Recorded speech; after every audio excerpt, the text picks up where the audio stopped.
Hello everyone. Very good morning to all of you. दिन की शुरुआत करेंगे 24 और 23 अगस्त 2023 के करंट अफेयर के साथ। आज के वीडियो में दोनों दिन के करंट अफेयर मैं आपसे डिस्कस करूंगा।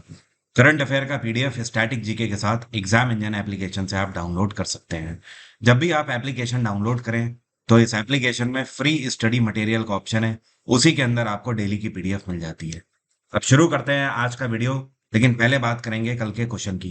कल मैंने आपसे सवाल यह पूछा था कि 1857 का जो विद्रोह था उसमें इनमें से ये कौन है जो कि आसाम से विद्रोह जिन्होंने छेड़ा था या फिर आसाम की क्रांतिकारी थे।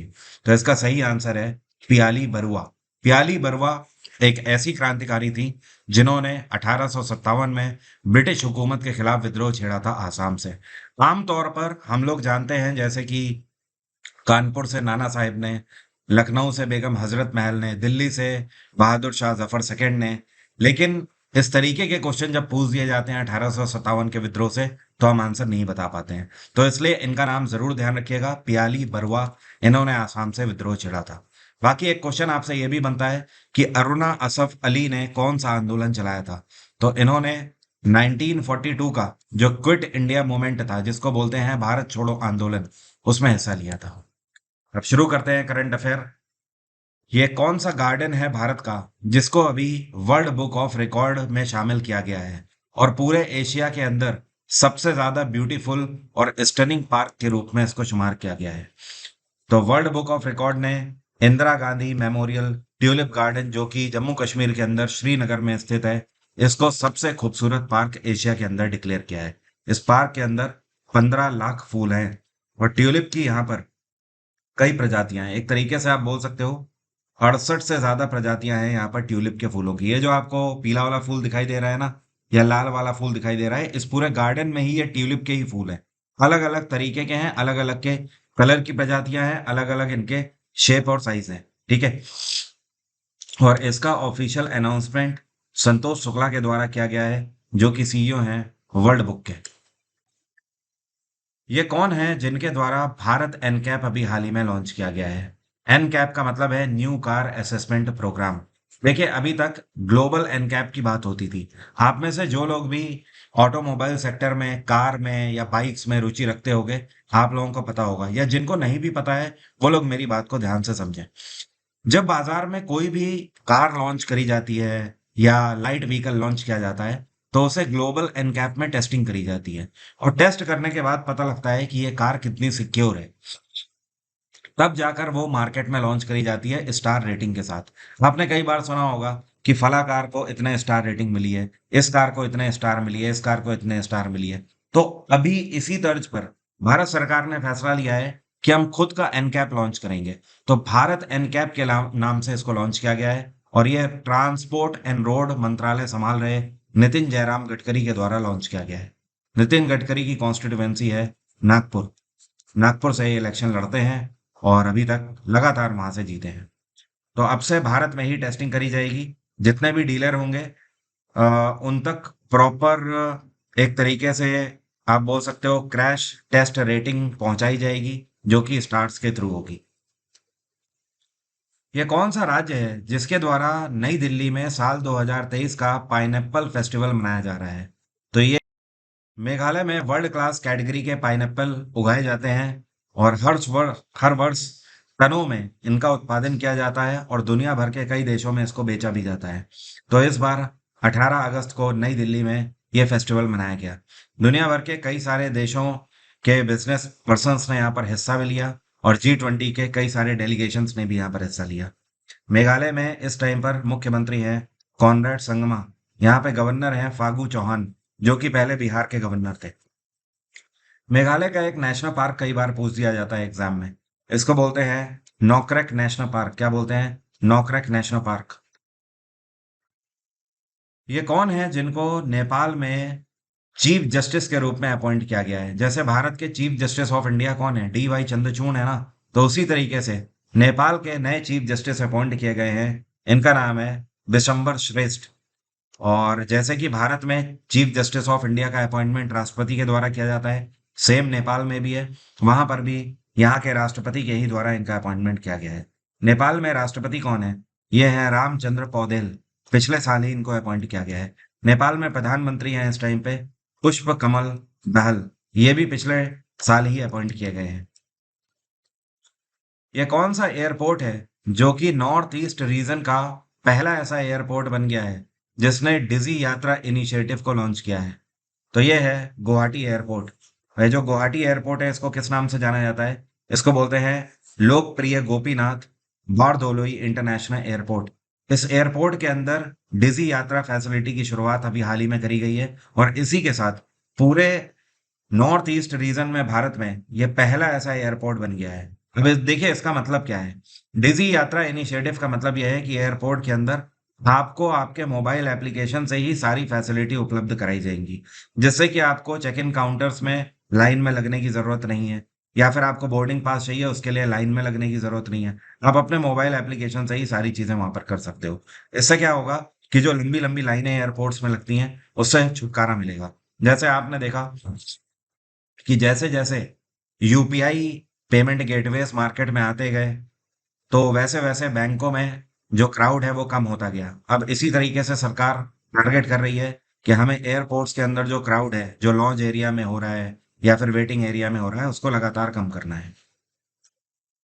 ये कौन है जिनको उदय के पार्ट टाइम चेयरपर्सन के रूप में अपॉइंट किया गया है?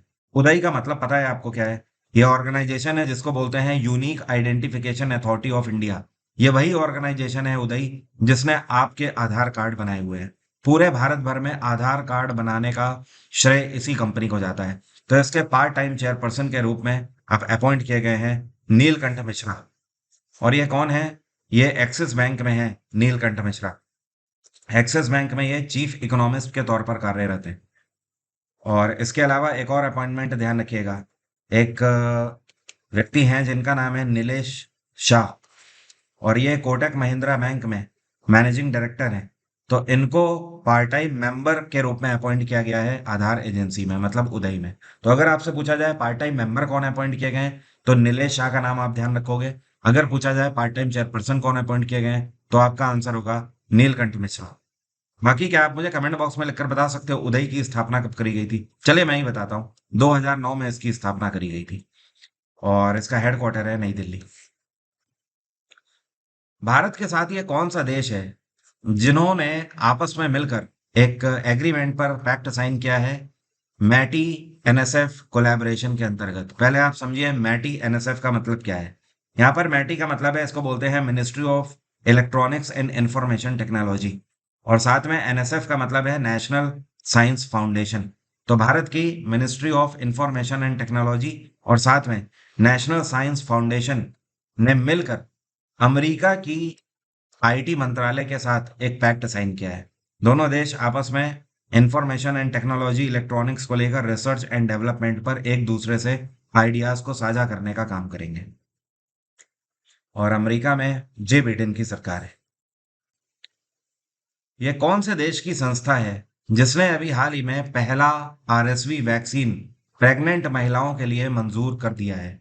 तो यह है अमेरिका, और अमेरिका की एजेंसी है एफडीए। एफडीए का मतलब है फूड एंड ड्रग एडमिनिस्ट्रेशन। तो अमेरिका की फूड एंड ड्रग एडमिनिस्ट्रेशन के द्वारा यह पहला आरएसवी वैक्सीन है जो कि गर्भवती महिलाओं के लिए मंजूर किया गया है। यहाँ पर आरएसवी का मतलब है रेस्पिरेटरी, इसको बोलते हैं रेस्पिरेटरी सिंकाइटियल वायरस। ये एक तरीके का ऐसा वायरस होता है जो कि न्यूबॉर्न बेबीज के लंग्स में हो जाता है। ठीक है, इससे उनको सांस लेने में दिक्कत होती है, और जो न्यूबॉर्न बेबीज होते हैं उनकी जल्द 1 या 2 महीने के अंदर मृत्यु हो जाती है। तो ये जो वैक्सीन है, ये जो गर्भवती महिलाएं होंगी उनकी प्रेगनेंसी के आखिरी महीनों में उन्हें दिया जाएगा, और उसके बाद से यह वैक्सीन जब न्यू बॉर्न बेबी पैदा होगा तो तब से लेकर अगले 6 महीने जो कि काफी क्रूशियल होते हैं, तब तक ये इस वायरस से उन्हें बचा कर रखेगा। अभी हाल ही में आसियान इंडिया इकोनॉमिक मिनिस्टर्स की मीटिंग कौन से देश में आयोजित करी गई है? इस बार इसका 20वां संस्करण आयोजित किया गया। तो इसको आयोजित किया गया इंडोनेशिया के अंदर जावा में एक शहर है जिसको बोलते हैं सेमारंग। क्या बोलते हैं? सेमारंग। वहां पर इसको आयोजित किया गया। इसकी बैठक 21 अगस्त को हुई थी, परसों के दिन। और इसको होस्ट किया गया मिनिस्टर ऑफ ट्रेड जो इंडोनेशिया के हैं। इनका नाम क्या है? इनका इनको बोलते हैं जुल्किफली, यहां पर मैं लिख देता हूं, जुल्किफली हसन इनका नाम है। इनके द्वारा इस पूरे पर्टिकुलर मिनिस्टर मीट को होस्ट किया गया। इसका मेन मोटो था कि आसियान कंट्रीज जो 10 मेंबर कंट्रीज हैं और साथ में भारत, इन सब के बीच में इकोनॉमिक कॉर्पोरेशन को बढ़ावा देना, मतलब कहने का ट्रेड एंड कॉमर्स को, व्यापारिक समझौतों को बढ़ावा देना। बाकी इंडोनेशिया की अगर बात करें तो यहाँ के राष्ट्रपति हैं जोको विडोडो। क्या नाम है इनका? Joko Widodo.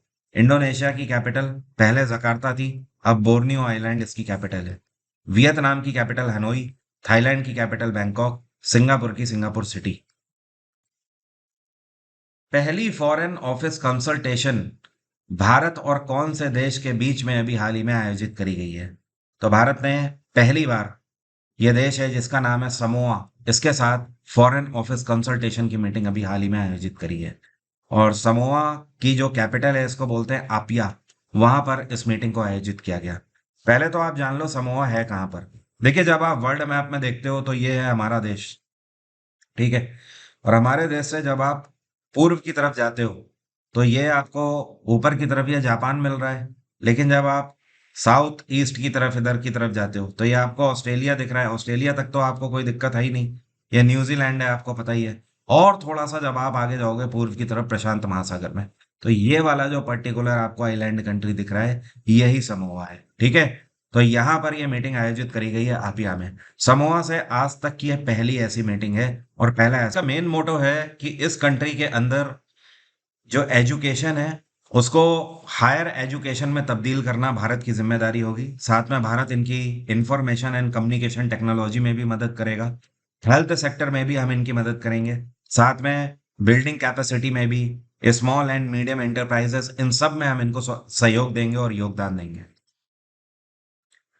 और ये जो कंट्री है समोआ, वैसे यहाँ पर जो सरकार चल रही है, मतलब जो यहाँ के प्रधानमंत्री हैं, इनका नाम है फियामे नाओमी। यहाँ पर मैं लिख देता हूँ, फियामे नाओमी। ये कौन से भारतीय खिलाड़ी हैं जिन्होंने एशियन जूनियर स्क्वैश चैंपियनशिप 2023 के अंडर 17 कैटेगरी में गोल्ड मेडल अभी हाल ही में जीत लिया है? तो जो आपको पिक्चर में दिख रही हैं खिलाड़ी, ये मात्र 15 साल की हैं, अनाहत सिंह। इन्होंने भारत के लिए अभी हाल ही में गोल्ड जीता है।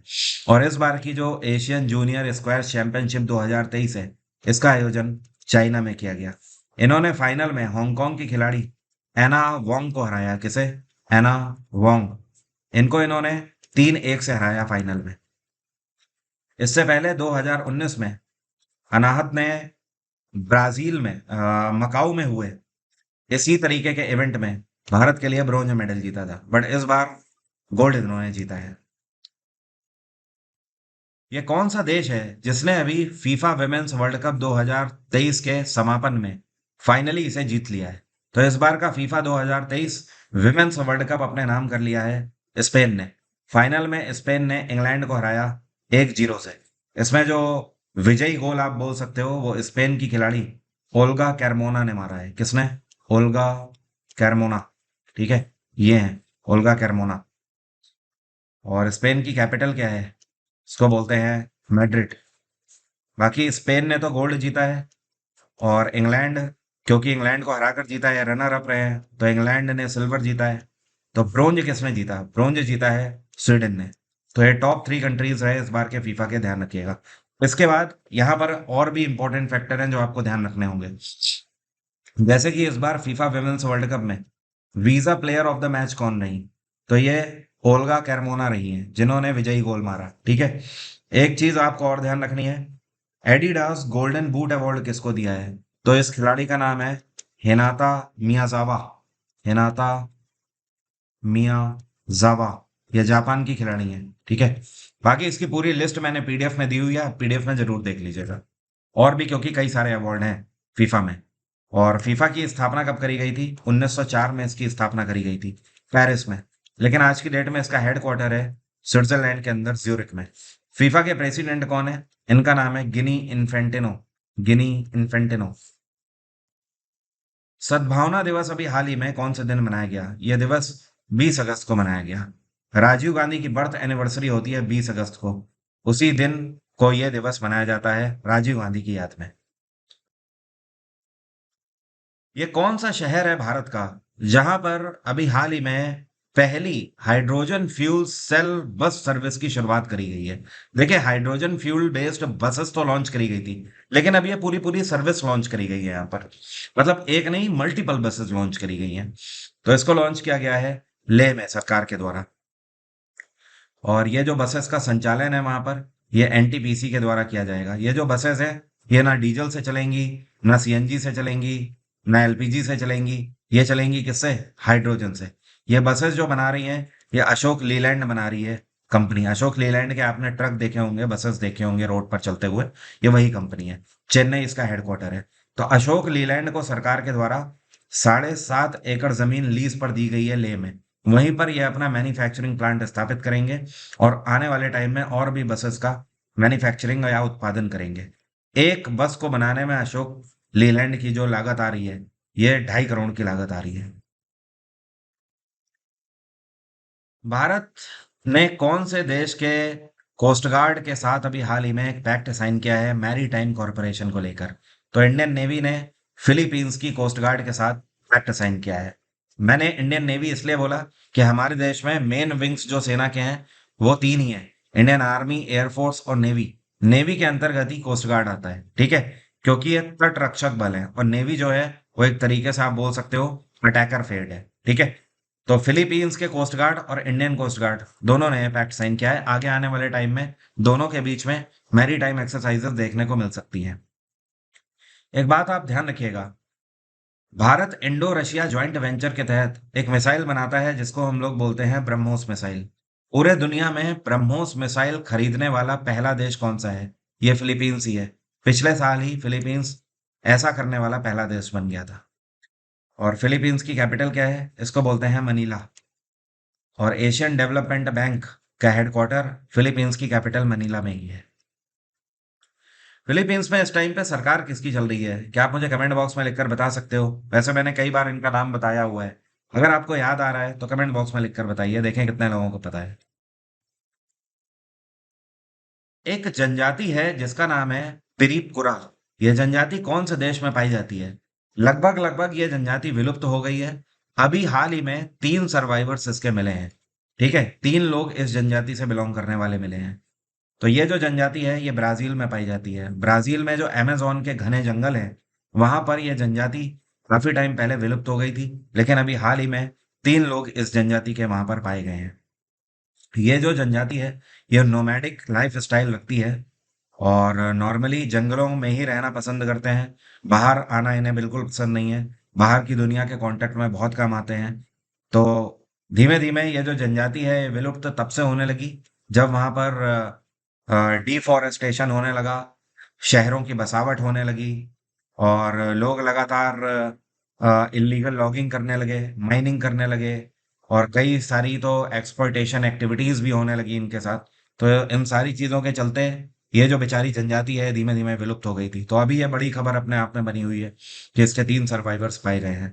बाकी ब्राजीलियन सरकार को अब इसमें आगे आना चाहिए और ये अब इसमें क्या करते हैं ये तो देखने वाला पक्ष होगा।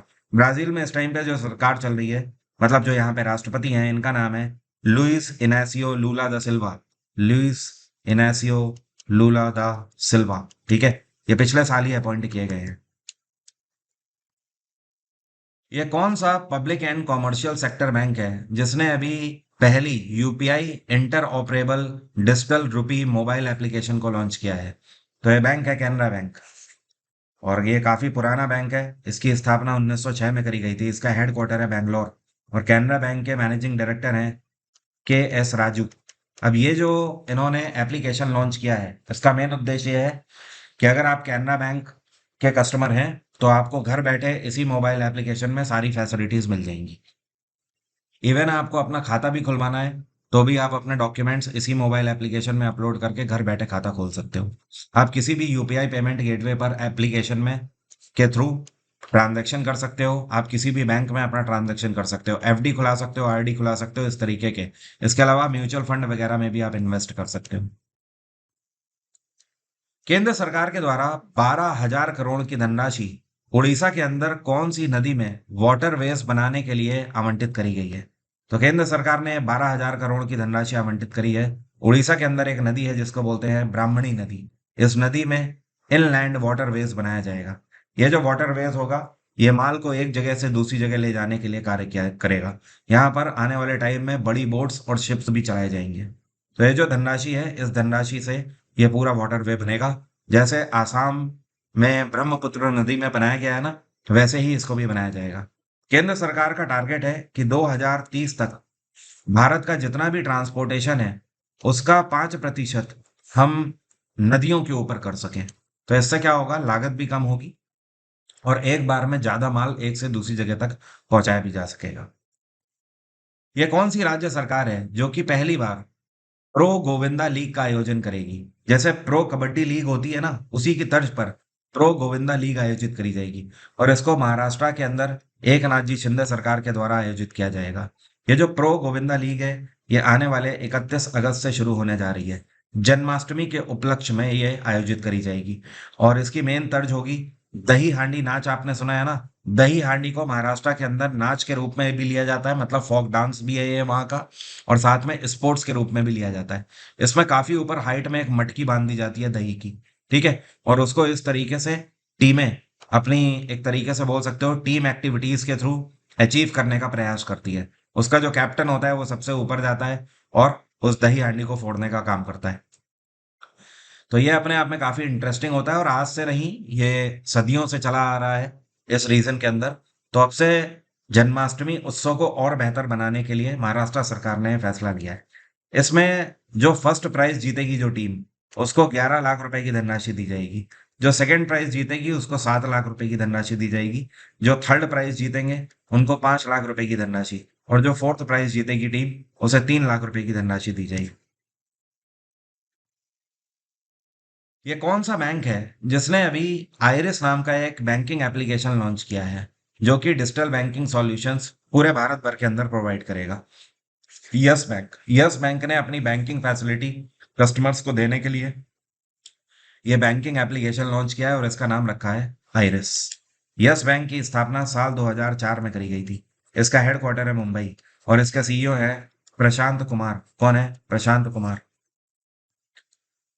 ये कौन है जिनको भारत पेट्रोलियम कॉर्पोरेशन लिमिटेड के ब्रांड एम्बेसडर के रूप में अपॉइंट किया गया है? तो जो आपको पिक्चर में दिख रहे हैं, इनको इंट्रोडक्शन की तो जरूरत है नहीं, आप लोग जानते ही हो। ये है राहुल द्रविड़। तो अब से भारत पेट्रोलियम कॉर्पोरेशन लिमिटेड के नए ब्रांड एम्बेसडर होंगे। और भारत पेट्रोलियम कॉर्पोरेशन लिमिटेड 1976 में स्थापित करी गई थी। हेडक्वार्टर है इसका मुंबई और इसके चेयरपर्सन है जी कृष्ण कुमार। इलेक्शन कमीशन जो भारत का है, जो चुनाव आयोग है, इन्होंने नेशनल आइकन के रूप में किस भारतीय क्रिकेटर को डेजिग्नेट किया है? तो none another than Sachin Tendulkar इसके लिए अपॉइंट किए गए हैं। अगले साल 2024 में लोकसभा के इलेक्शन भी आ रहे हैं। तो अब चुनाव आयोग जोर शोर से उसकी तैयारियों में लगा हुआ है और पूरे भारत भर में वोटिंग के लिए लोगों को अवेयर करना है, जिसके लिए सचिन तेंदुलकर को ये पदभार दिया गया है। अगले 3 वर्षों के लिए सचिन तेंदुलकर से ये कॉन्ट्रैक्ट किया गया है इलेक्शन कमीशन के द्वारा। ध्यान रखना, अभी कुछ टाइम पहले महाराष्ट्र सरकार ने सचिन तेंदुलकर को महाराष्ट्र का स्माइल एम्बेसडर भी डिक्लेयर किया था। स्माइल एम्बेसडर का मतलब यह है कि महाराष्ट्र सरकार चाहती है कि सचिन तेंदुलकर महाराष्ट्र के अंदर लोगों को ओरल हेल्थ के बारे में सजेस्ट करें, ओरल हेल्थ के बारे में अवेयर भी करें। और आप डेली के डेली किस तरीके से अपनी ओरल हेल्थ को ग्रूम कर सकते हो, दांतों से जुड़ी हुई समस्या को खत्म कर सकते हो, ये सारी चीजें बताएं। तो एक बार फिर से ध्यान रखिए, इलेक्शन कमीशन ने नेशनल आइकन डिक्लेयर किया है और महाराष्ट्र महाराष्ट्र सरकार ने स्माइल एम्बेसडर डिक्लेयर किया है। ये कौन है जिनको वायाकॉम 18 के डिजिटल बिजनेस डिवीजन में सीईओ के रूप में अपॉइंट किया गया है? तो जो आपको पिक्चर में दिख रहे हैं, ये किरण मनी है। और किरण मनी आपको पता है, ये गूगल के मैनेजिंग डायरेक्टर रह चुके हैं और इस टाइम पर ये गूगल के जनरल मैनेजर हैं एंड्रॉयड मोड के और गूगल प्ले के। मतलब गूगल का जो गूगल प्ले है ना, जहाँ से आप एप्लीकेशन डाउनलोड करते हो गूगल प्ले स्टोर पे, और साथ में एंड्रॉयड डिवीजन है, उन दोनों को ये संभाल रहे हैं इस टाइम पे जनरल मैनेजर के तौर पर पूरे एशिया पैसिफिक रीजन में। 13 साल से ज्यादा का इनको डिजिटल मार्केट में एक्सपीरियंस है। इसी वजह से वायाकॉम ने इन्हें सीईओ के रूप में अपॉइंट किया है। और अभी कुछ टाइम पहले एलआईसी के नए मैनेजिंग डायरेक्टर कौन बनाए गए हैं? इनका नाम है आर दुराय स्वामी। क्या नाम है? आर दुराय स्वामी। अब मेरा आज का सवाल आपसे, आप में से कितने लोग बता सकते हैं इन चारों देशों में से यह कौन सा देश है जिसका हाईएस्ट सिविलियन अवार्ड ये है, जिसका नाम है distinguished rule of Izzuddin. Hint देने के लिए इतना बता सकता हूं, प्रधानमंत्री नरेंद्र मोदी को सम्मानित किया जा चुका है distinguished rule of Izzuddin award से। कमेंट बॉक्स में लिखकर बताइए।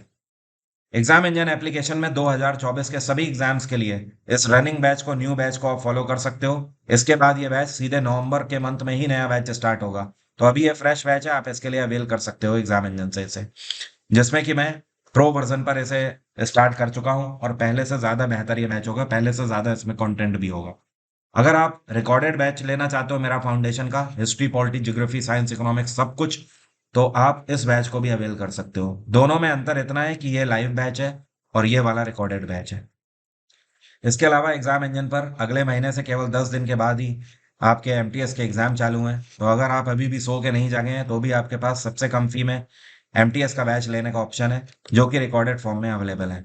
कंप्लीट बैच या फिर सब्जेक्ट वाइज आप दोनों के फॉर्म में ही अवेल कर सकते हैं। आज की बात यहीं तक रहेगी। Thank you so much, have a nice day, take care, bye bye, आपका दिन मंगलमय हो।